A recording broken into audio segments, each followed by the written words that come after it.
Ahora sí, entonces saludos cordiales a cada uno de ustedes. Un gusto verlos aquí reunidos. Damián, Emilce, José Miñarro, Francisco, Aníbal, Ángel, Cintia y Silvana de momento estoy teniendo. Así que, bueno, un gusto compartir con ustedes este espacio. Ahí también Laura se va sumando. Muy bien, voy a proyectar aquí nuestro material de apoyo para que podamos comenzar a conversar un poco sobre esto que llamamos la helenización del latín, que es el tema que nos reúne en esta ocasión. La helenización del latín. En la clase anterior, en la clase asincrónica, digo bien, nosotros estuvimos viendo ya los primeros contactos entre el latín y el griego, esto por sobre todas las cosas a partir del siglo tercero antes de Cristo. Y aquí en esta clase 11 nosotros vamos a estudiar la influencia del griego sobre el latín, recordando que en un contexto histórico el latín es la lengua del imperio, es la lengua del imperio romano que evidentemente va a dominar todo el Mediterráneo y por lo tanto al encontrarse con territorios y poblaciones con eh, de repente enorme influencia griega previa, de más está decir que el latín va a comenzar a recibir también la influencia de ese griego. Pero, por qué, digamos, se produce esa influencia? Una pregunta que debemos hacernos. Porque ciertamente el latín no se encontró solamente con el griego, se encontró con muchas otras lenguas de las poblaciones sometidas. ¿Y por qué si la influencia griega es visible, es palpable, es bien concreta y no así de repente la influencia de otras lenguas? Y tiene mucho que ver con el estatus eh, con el que con el estatus del que gozaba en ese momento el griego. Entonces, la helenización del latín es el tema que nos reúne. En primer término, vamos a ver un poco algunos antecedentes y el contexto histórico de esta helenización. Hablaremos del latín helenizado y por último, digamos, el producto de esta unión, de esta combinación que podemos llamar el griego-latín.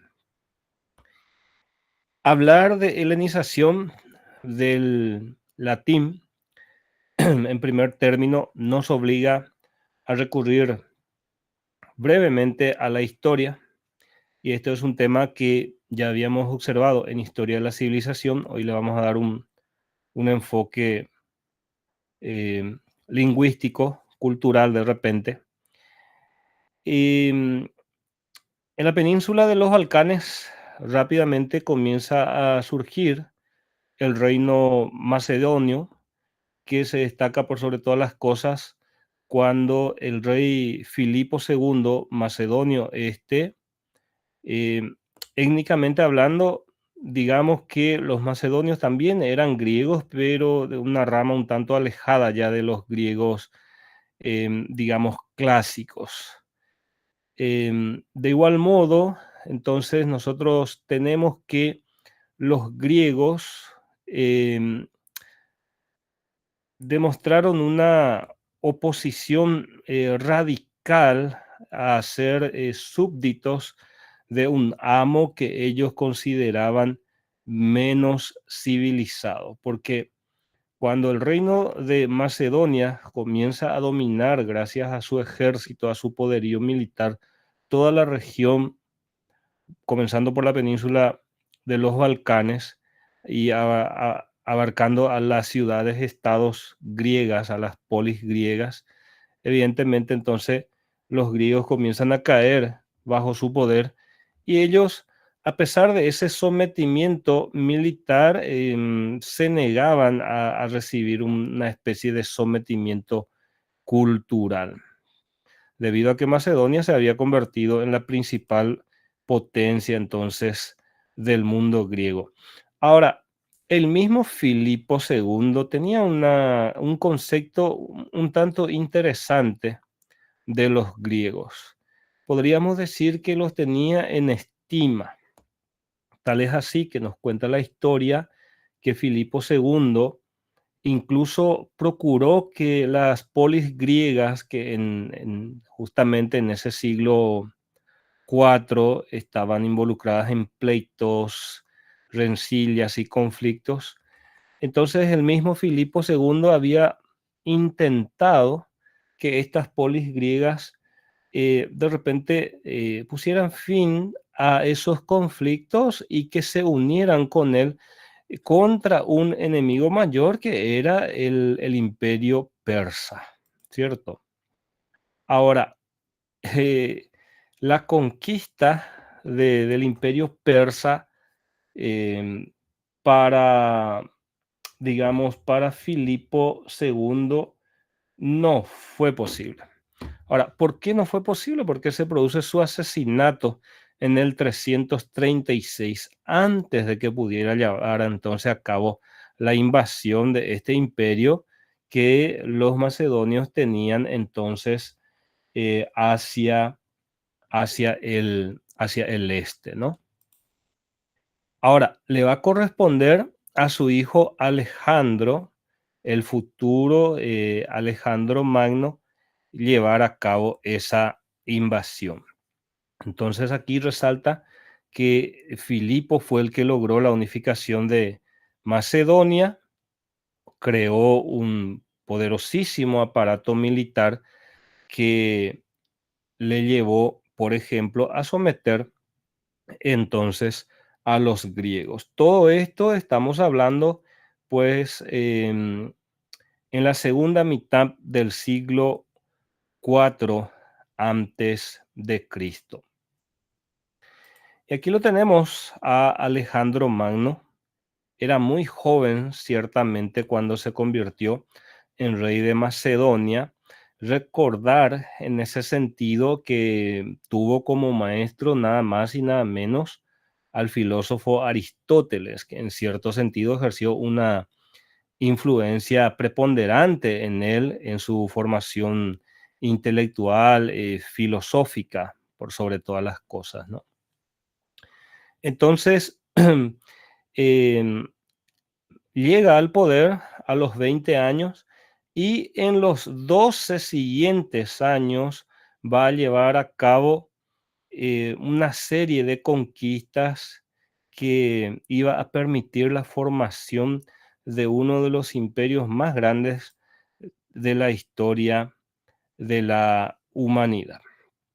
En ese sentido, ya en el 334 realiza su entrada allí en la región de Asia Menor, que viene a ser justamente toda la zona de la península de Anatolia, la zona de Turquía actualmente, con un ejército sumamente numeroso de unos 37.000 hombres. Ya en el año 330, el imperio persa, el poderosísimo imperio persa, el dolor de cabeza también para los griegos desde hacía mucho tiempo, cae postrado a sus pies tras dos batallas importantes, como la batalla de Isos en el 333 y la batalla de Gaugamela en el 331, es decir, 2 años más tarde. Ahora bien, el imperio persa no había sido su único objetivo, había dirigido su mirada hacia Egipto, que llegó a capitular incluso sin presentar batalla. Tal es así que para el año 332 toda la región de Siria, la región de Palestina, Egipto, ya había caído en sus manos y al año siguiente entonces esta conquista se iba a complementar con la caída del imperio persa. Ahora, no no todos sus proyectos pudo lograr Alejandro Magno, puesto que su ingreso a la India tuvo que cancelarse entre el 327 y el 326, porque las circunstancias, digamos, las fuerzas militares con la que contaban, la distancia de repente de su patria, etcétera, eh, no permitió continuar con con esta conquista. Pero llega junio del año 323 y por circunstancias poco claras, Alejandro muere a sus 32 años. Y fíjense, fíjense todo el territorio conquistado, dominado por Alejandro Magno.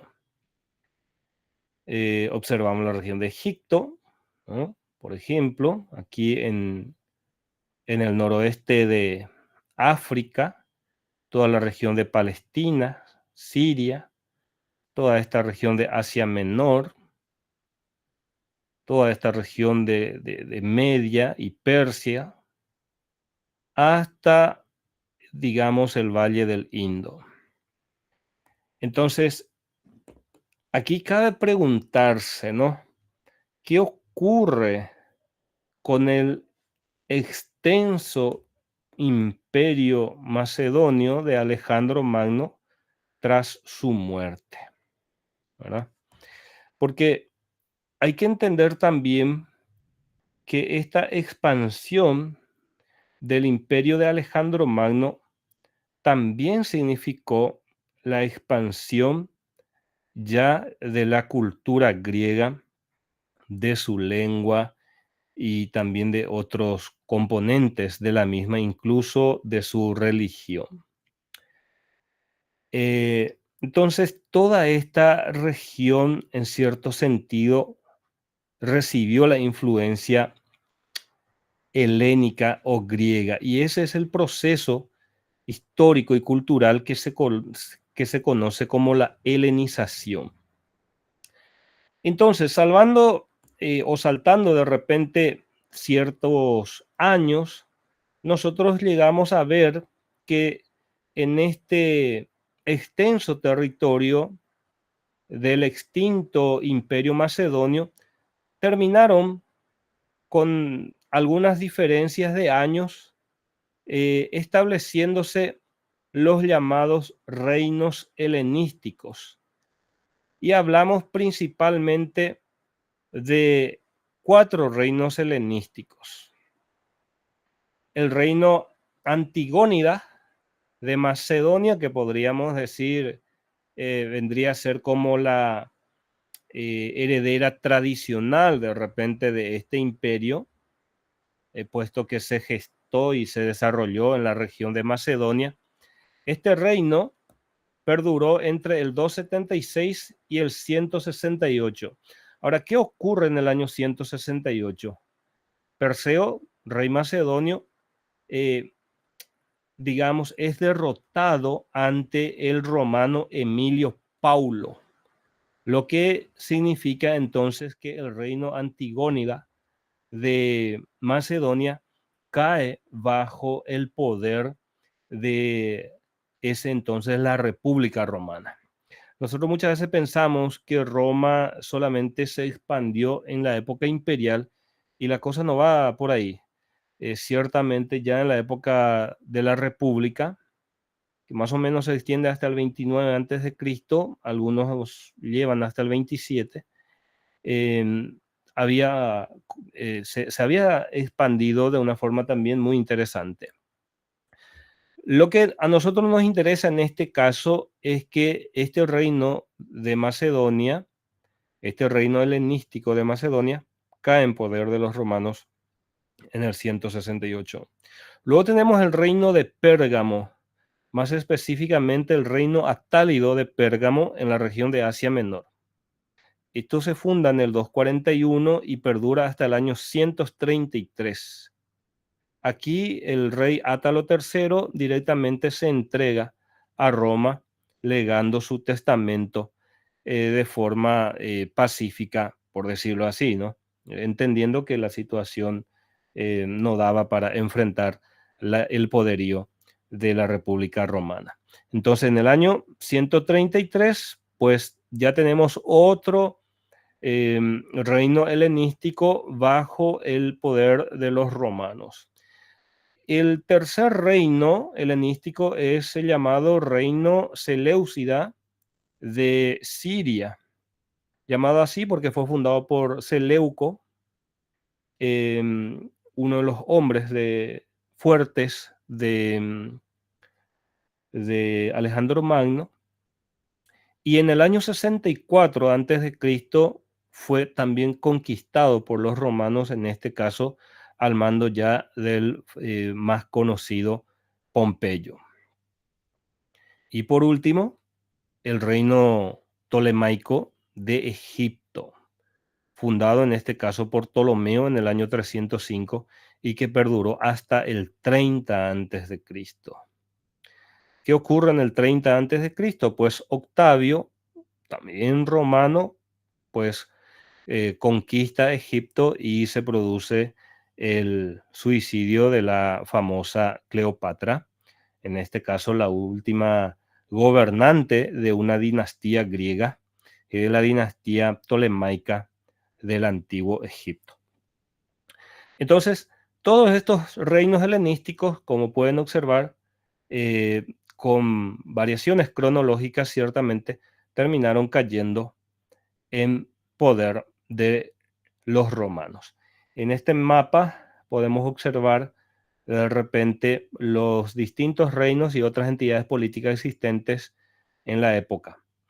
El reino Antigónida, que está aquí en marrón, el reino Ptolemaico, aquí en la zona de Egipto, el reino de Pérgamo en Asia Menor, aquí en color amarillo, y el reino Seleucida, que era de repente el reino más extenso de los reinos helenísticos. Y después hay otras entidades griegas, como por ejemplo la Liga Etolia, la Liga Aquea. Y ya hacia el este tenemos el Imperio Maurya de la India. Lo que a nosotros nos interesa, sin entrar en demasiados detalles, es que estos reinos helenísticos terminan cayendo bajo la influencia entonces eh, de Roma. En su época republicana y ya entrando a su época entonces, digamos, en su época imperial. Ahora, hay que entender en ese sentido que en en todo este contexto histórico se produce un proceso histórico y cultural conocido entonces como helenización.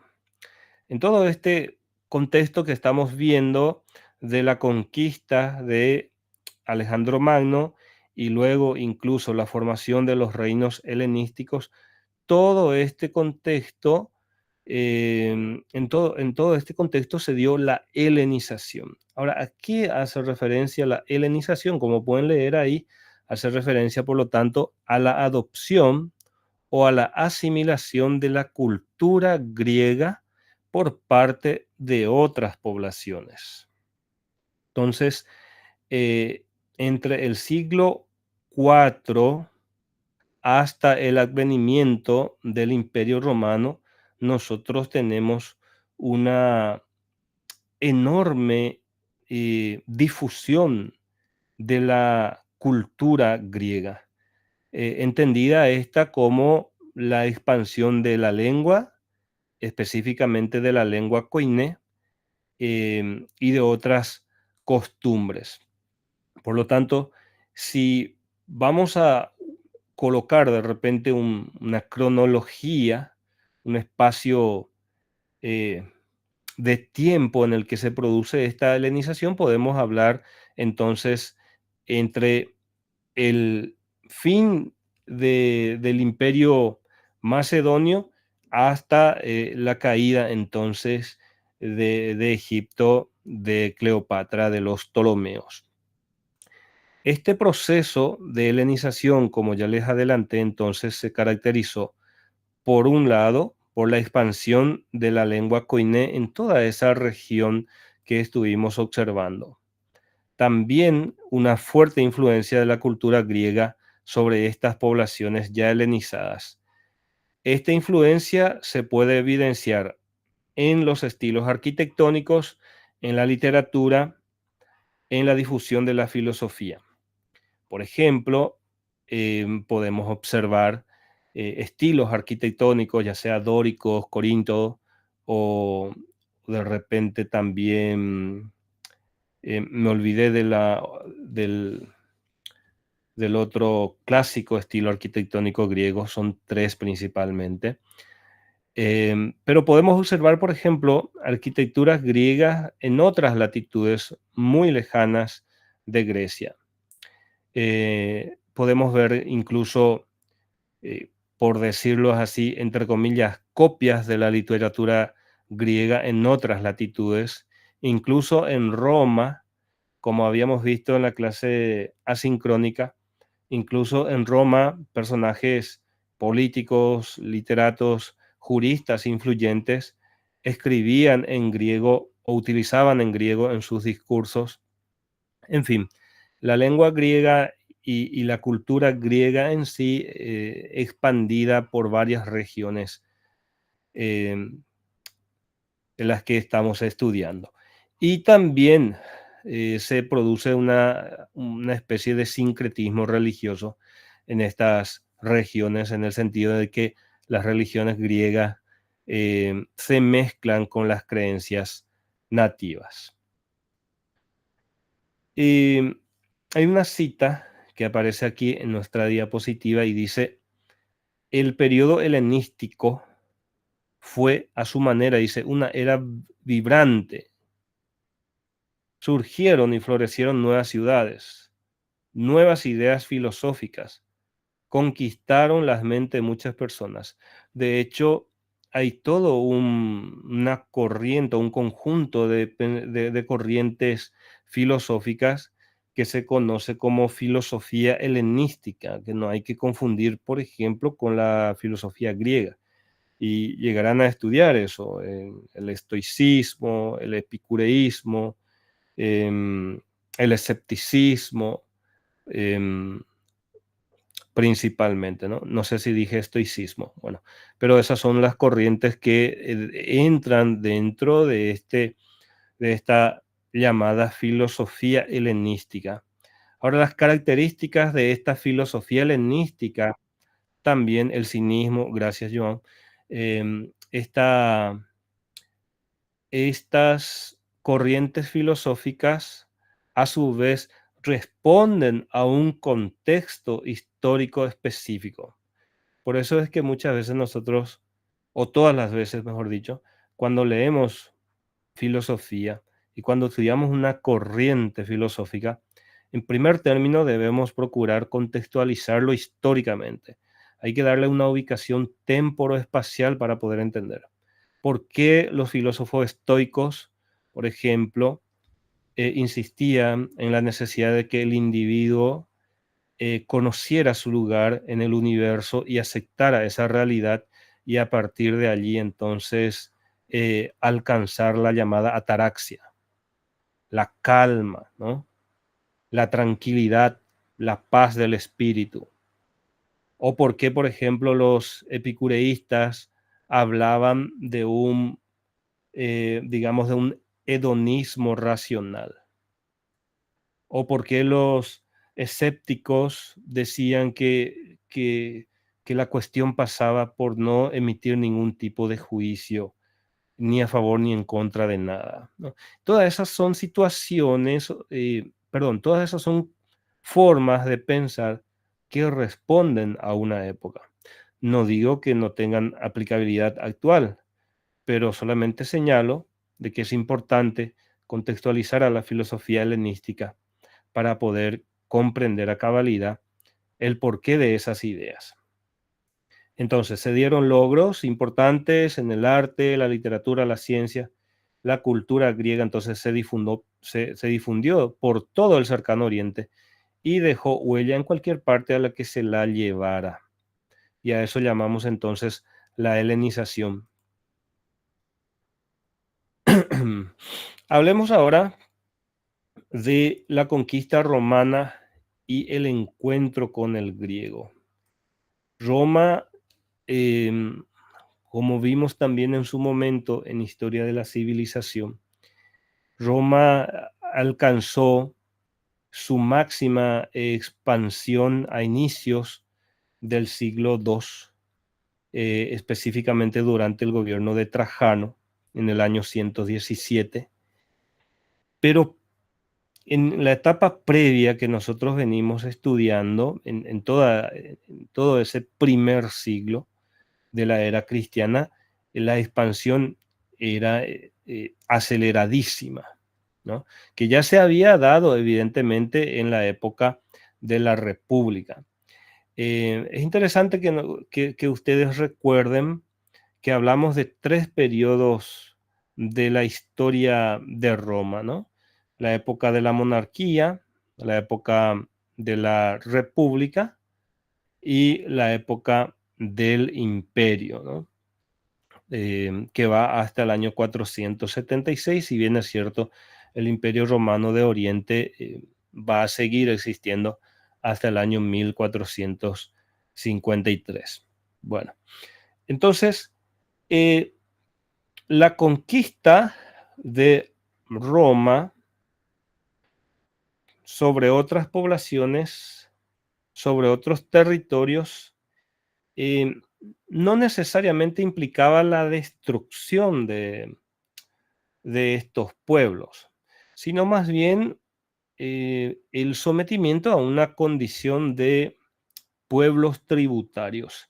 En otras palabras, estos pueblos tributaban a Roma, eh, para que de ese modo también Roma pudiera solventar los enormes gastos que acarreaba la administración del imperio, la alimentación del pueblo, en fin. No es que no se hayan presentado problemas, claro que sí, ¿verdad? Lo cierto y lo concreto que en términos lingüísticos, estimado estudiante, el fenómeno que se presentó en las zonas consideradas por los propios romanos como más primitivas, lo que se dio allí fue la imposición del latín. El latín se impuso como lengua eh, oficial, diríamos incluso, en regiones como la propia Italia. Recordemos que Italia es la península, Italia en sí, y Roma inicialmente nace a orillas del río Tíber, ¿no?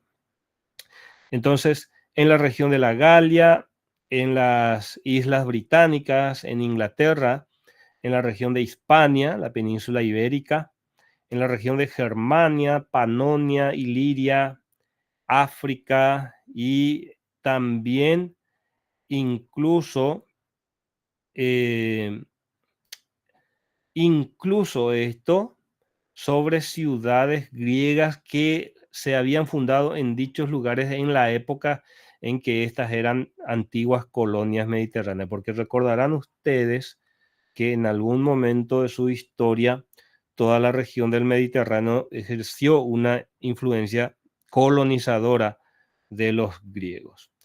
Platón decía que los griegos se ubicaron alrededor del mar Mediterráneo, como ¿qué decía? Si pueden recordar, que las colonias griegas se habían establecido alrededor del mar Como Mediterráneo. ranas, como Ah, ranas. exactamente, como ranas alrededor de un estanque, ¿verdad? Entonces, Incluso en esas ciudades que seguían teniendo una enorme influencia griega, el latín se impuso. Ahora bien, como les decía, los romanos le tenían una cierta consideración a la cultura griega y a la lengua griega.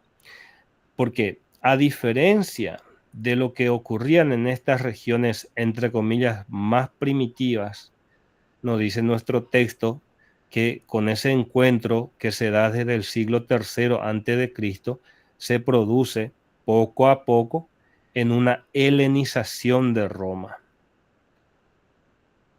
Helenización de Roma significa la helenización de su cultura, de su literatura y de su lengua. ¿Cuántas veces nosotros cuando estudiamos, por ejemplo, religión griega y romana, compartimos esos memes de los romanos copiándole a los griegos, ¿verdad?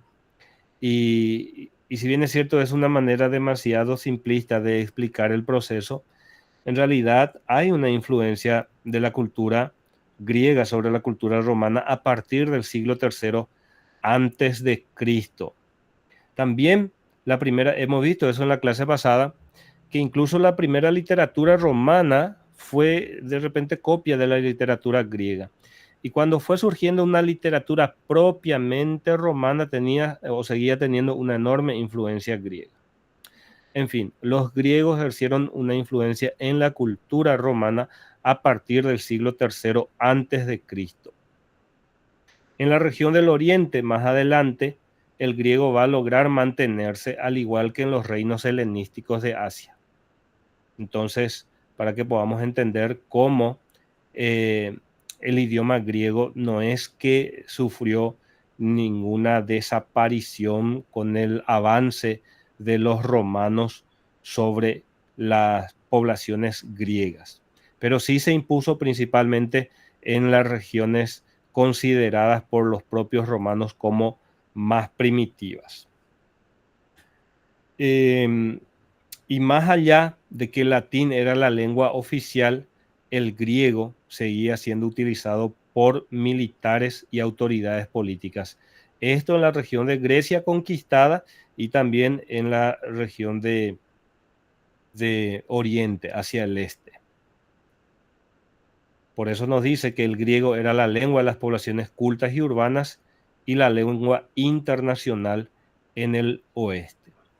Aquí les presento un mapa donde pueden observar ya los dominios de Roma cuando declinaba la república y estábamos a punto de ver el advenimiento del imperio romano. Esto en el 31 antes de Cristo. Fíjense, Roma está aquí en la península itálica, en la botita, ¿no? Que tenemos aquí. De ahí que los italianos le digan lo estivale, ¿no? La bota. Tenemos la región de Galia, la actual Francia, incluyendo también esta región. Bueno, no agarra tanto la región de Germania aún. Toda esta región de la península ibérica, toda esta zona, el norte de África, la costa mediterránea de África, la región de Palestina, incluyendo Judea, Siria, Asia Menor, la península balcánica y la región de Iliria. Una enorme extensión territorial, ciertamente. Una cita de Adrados dice: allí donde encontró lenguas que representaban culturas más primitivas, como por ejemplo en Italia, en la región de Galia, Inglaterra, todavía no alcanza la zona de Inglaterra, Hispania, Germania, Panonia, esta región, Iliria, África, el latín se impuso también sobre las ciudades griegas en alguno de estos lugares, las antiguas colonias de la costa mediterránea. continúa él, pero el encuentro con los griegos desde el siglo III antes de Cristo tuvo un resultado quizá inesperado, dice. La helenización de Roma, lo que significa la helenización de su cultura, su literatura y su lengua. A decir de Horacio, y esto habíamos visto en la clase pasada, ¿no? La Grecia conquistada conquistó al fiero vencedor. ¿Mm? Y aquí la locución latina, Grecia capta ferum cepit victorem. Y esto da origen a un latín helenizado ciertamente. ¿Qué es la helenización del latín? Pues la influencia que ejerce entonces la lengua y la cultura griega sobre el latín en la época de la antigua Roma. ¿De qué modo nosotros observamos esta influencia? Observamos la influencia en el léxico, en su gramática y también en su literatura. Cuando hablamos de léxico, estamos haciendo referencia al vocabulario. En ese sentido, el latín, a medida que va, o sea, desde su encuentro con el griego, el latín eh, adopta o incorpora una serie de préstamos léxicos del griego. Un poco más adelante les voy a mostrar algunas de las palabras que muchas veces nosotros tomamos como de origen latino y en realidad es de origen griego. Por eso cuando ustedes de repente buscan una etimología de una palabra, dice del latín tal cosa, y este a su vez del griego, ¿no? Lo que nos da a entender que el latín realmente adoptó muchos préstamos, muchos términos del griego. ¿En qué ámbitos? Principalmente en filosofía, en ciencia, en literatura y los avances tecnológicos de la época, evidentemente, ¿no? Relacionados seguramente con algunos inventos o maquinarias utilizados en la agricultura, etc. También la gramática fue influenciada por el griego en el modo en que se combinan las palabras, lo que se conoce como sintaxis, y también en la estructuración y formación de las palabras que se conoce como morfología. Sin adentrarnos en estas cuestiones técnicas específicas, lo que quiero resaltar es que hay una influencia entonces del griego sobre la lengua del latín, y esto es lo que se conoce como el latín helenizado. Y la literatura. Los autores latinos, los autores romanos, toman entonces como modelo a seguir a los escritores griegos. Ellos no crean a priori, desde un inicio, entonces, una literatura romana. Incluso los géneros literarios son, digamos, tomados como modelo a seguir por los romanos. La poesía épica, por ejemplo, ellos también tienen su épica, la tragedia, la comedia, todo ello, estos aspectos, todos estos géneros literarios, los romanos asimilan en su latín y evidentemente en un latín también helenizado.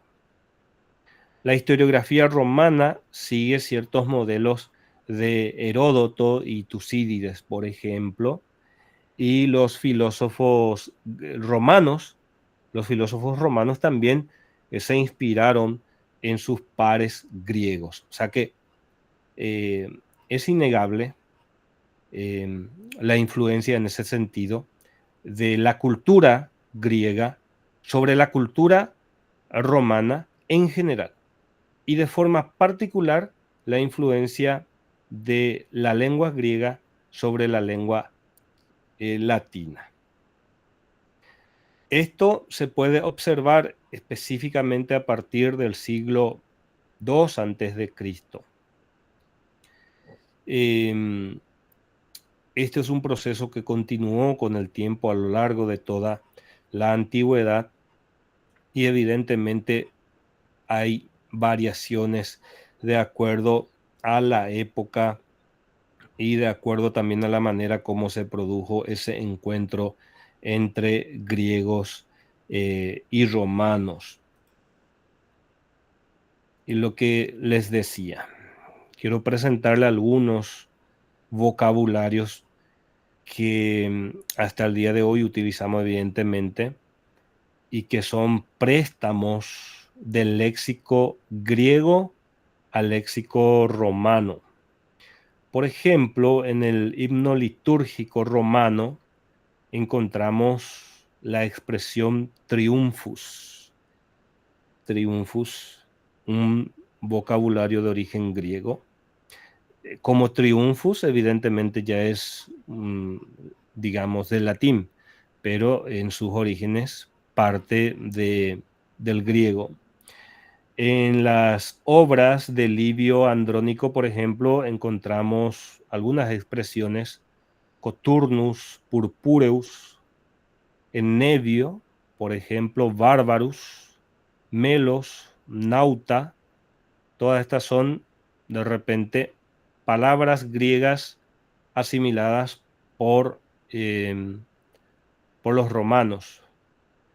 Otro, en Plauto, dice absinthium, basílica, comedia, emporium, peplum. Nuevamente palabras de origen griego latinizadas. Terencio, por ejemplo, habla de musicus, caneicus. Por ejemplo, Cátulo habla de ambrosia, ambrosía hasta el día de hoy, astrum, satirus. Lucrecio, a su vez, cisnux. Virgilio, calatus, magicus, narcissus. Cicerón, el famoso orador romano, utiliza astrología, biblioteca, epingrama, geometría o geometría, scola. Todas estas expresiones del griego asimiladas al latín. Tertuliano, apostolus, geógrafus, etcétera, etcétera, etcétera. O sea que por eso decía en la diapositiva anterior que esta helenización se puede observar desde el siglo II, en el sentido de que en obras desde el siglo II antes de Cristo en adelante encontramos léxico griego latinizado. Ese es el latín helenizado. A ver, otros ejemplos. En este caso, ya en un contexto de la difusión del cristianismo. En este caso, estamos hablando de palabras que cambian de sentido, de significado, y ya quedan fijas entonces en la lengua latina. Y se utilizan en un contexto cristiano, si bien es cierto, su origen no es cristiano. Por ejemplo, la expresión angelus. Angelus. La expresión angelus es una expresión que se utiliza en el contexto, en un contexto cristiano, ¿cierto? Bueno, en sus orígenes no es un término cristiano, es un término griego latinizado, cristianizado. Baptisma, evangelium, Christus, ecclesia, episcopus, liturgia, monacus, presbiter, monasterium, eremita, etc. Todas son expresiones de origen o términos de origen griego que se latinizan y se utilizan en el contexto del cristianismo. A decir de Adrados, en ese sentido, dice: a partir de un momento dado, el latín se convierte entonces en Occidente en la lengua de la Iglesia, pero una lengua que heredó mucho de su fase griega, que en el Oriente continuó viva. El griego, hace referencia al griego. Entonces es interesante observar en ese sentido esta influencia. Hay más innovaciones, hay más ejemplos. Fíjense, quiero retroceder aquí. Primero, encontramos entonces términos griegos latinizados, ¿cierto? Con significados similares, idénticos. Después encontramos términos griegos latinizados que se utilizan con un nuevo sentido en un contexto de la expansión del cristianismo. Y hay un tercer conjunto de ejemplos que no son solamente préstamos, como estuvimos viendo recientemente, sino copias, calcos semánticos, es decir, se inspiran en un término griego y crean uno nuevo latino.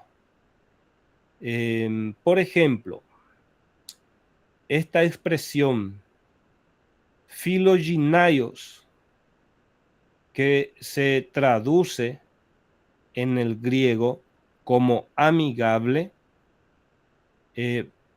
Plauto, romano, él traduce y crea la expresión o el término mulierosus, que se traduce a su vez como mujeril, ¿no? Entonces, es una especie de buscar un poco un término para decir lo mismo que los griegos, pero con un término ya romano. Cicerón, por ejemplo, Cicerón dice, convertía, y aquí hay tres palabras griegas que se leen de los siguientes modos: sineidisis, posotis y poiotisem son expresiones griegas que él traduce como conscientia, quantitas y qualitas. Y de hecho que estas expresiones significaban eso en griego. Solo que aquí hay una acuñación de nuevos términos inspirados entonces en el griego. Por ejemplo, hay más convenientia. Utilizaba él esta expresión en vez de homología, que significa confesión en griego. Después, por ejemplo, utilizaba el término equilibrietas, que se traduce como balance, en vez de isonomía, que era una expresión griega.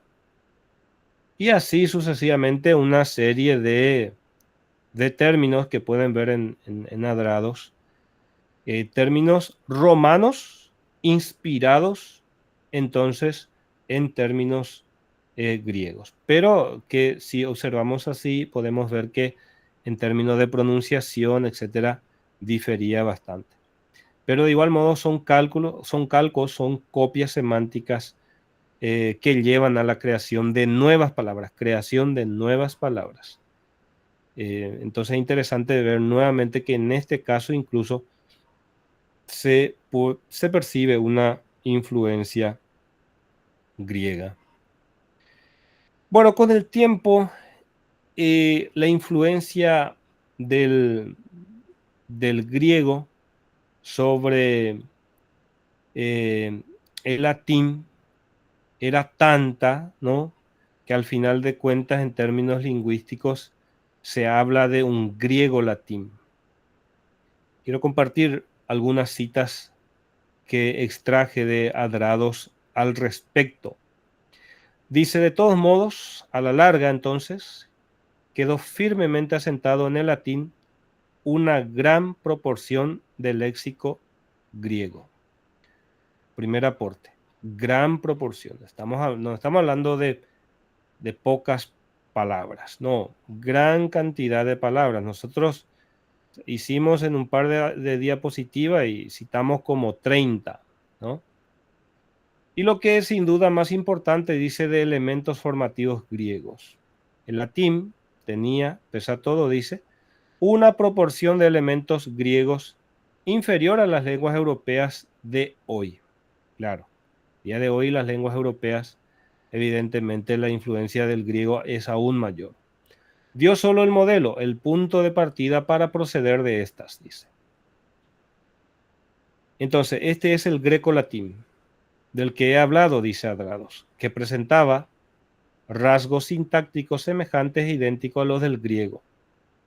La manera como construían las oraciones eran ya similares también a la manera como se construía en el griego. O sea, la manera de construir de repente una oración en latín ya se asemejaba a la manera como em, se construía en el griego. Esto, a ver, se me ocurre un ejemplo.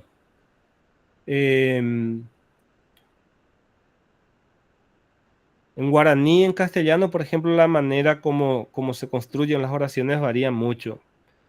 Por eso cuando los alumnos te preguntan, profe, ¿cómo se traduce esto? Y dice, no, espera.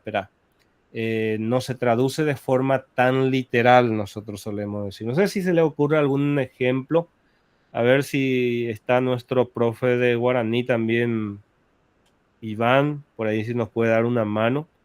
Un ejemplo de cómo la construcción de una oración o de una idea puede variar de un idioma a otro, ¿no? En fin, lo que quiero resaltar de todo esto, al final de cuentas, es que incluso en la manera como se formulaban las ideas, ya se observaba la influencia del griego sobre el latín. Este latín mixto dice que fue creciendo al fin de la antigüedad y que al que también el cristianismo contribuyó, el que sirvió de vehículo de transmisión en la Edad Media al vocabulario intelectual del griego, pese a que esta lengua era casi ignorada. Téngase en cuenta que el greco-latín no es solamente un fenómeno culto y un fenómeno eclesiástico. No solamente las clases cultas o de repente los religiosos utilizaban este llamado greco-latín. Así como hemos visto, dice que para la época arcaica una serie de préstamos viene en la lengua hablada, igual ocurre ya en la época tardía. En palabras más sencillas, más simples, el griego latín no es necesariamente un nuevo idioma que se genera en la República Romana y en el Imperio Romano. No, estamos hablando de latín, pero con una enorme influencia griega, no solamente entonces en léxicos, sino también en calcos semánticos y en morfología, en la manera como se construyen las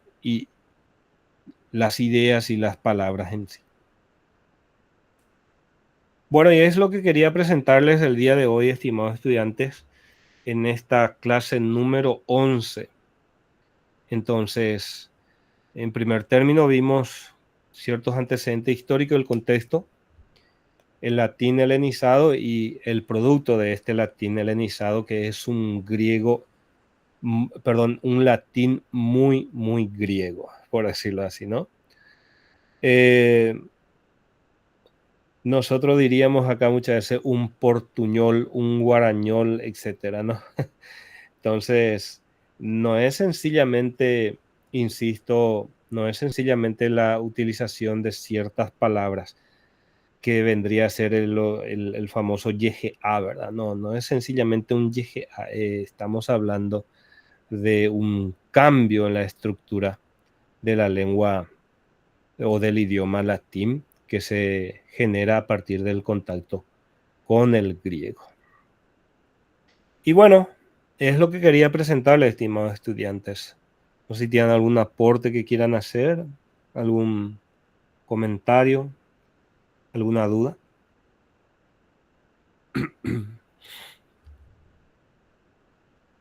¿Algún parecer para ir cerrando nuestra clase?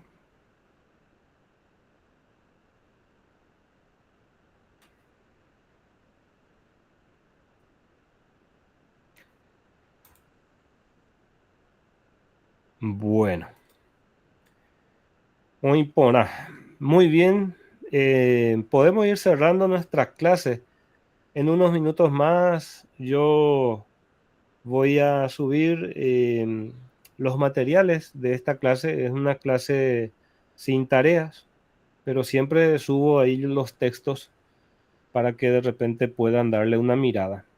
Lo que yo les presento es una versión ya muy resumida, muy masticada. A lo mejor ustedes le dan